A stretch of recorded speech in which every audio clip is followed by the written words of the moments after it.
Anti-vaccine sentiment is running as high as we've ever seen it. What's wrong here? Are vaccines actually harmful? Or is there some other reason people are turning away from them? I'm Brian Dunning, and you're watching In Fact. Welcome to the show that brings you the real facts behind popular myths.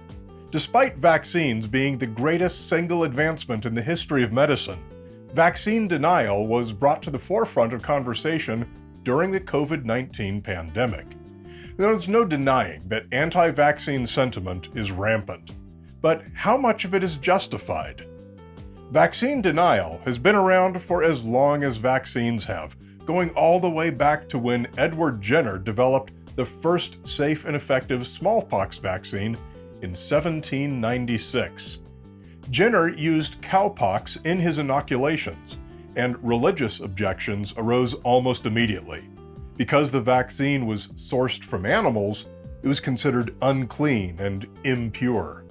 Smallpox was one of the most deadly diseases humans have ever encountered, and mandatory vaccination campaigns sprung up throughout Europe.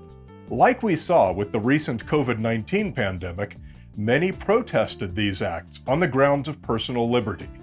This battle still rages on in the current political climate. So why are some people anti-vaccine?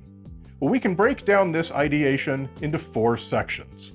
First, we see that many anti-vaxxers possess conspiracy ideation. This group believes that it is common for the world's elites to conduct sinister, elaborate scams and hoaxes on the public.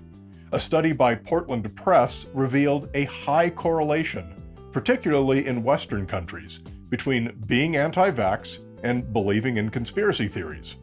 If the government wants us to get the vaccine, then it must be bad. Another common reason for people to mistrust vaccines is simple tribalism. If all their friends don't believe that vaccines are safe and effective, then they are more likely to share that opinion.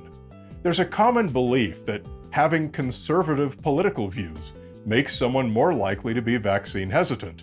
And while this is true in large population samples, most in this group are only slightly vaccine hesitant.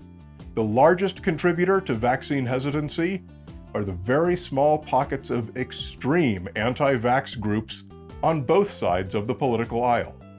Mistrust of conventional medicine is another driver of anti-vaccination views. People who are skeptical of or outright oppose modern medical advancements like antidepressants and chemotherapy are much more likely to shun modern vaccines. A common belief among this group is that vaccines and modern chemicals disrupt the body's own natural balance. Some people are also hesitant to get the jab simply because of a fear of needles and a queasiness around blood, doctors, and hospitals. If you want to reach someone who has anti-vaccination beliefs, try using a bit of moral foundations theory. Appeal to their sense of liberty from governance or the sentiment of natural purity. Discuss how vaccination is a way to protect one's health without relying upon a flawed or corrupt healthcare system. Or perhaps that vaccination protect the body by preparing its own natural immune system, thus minimizing the potential need to be treated with pharmaceutical drugs. I'm Brian Dunning, and this has been In Fact. In Fact is made possible by financial support from viewers like you. Please visit infactvideo.com.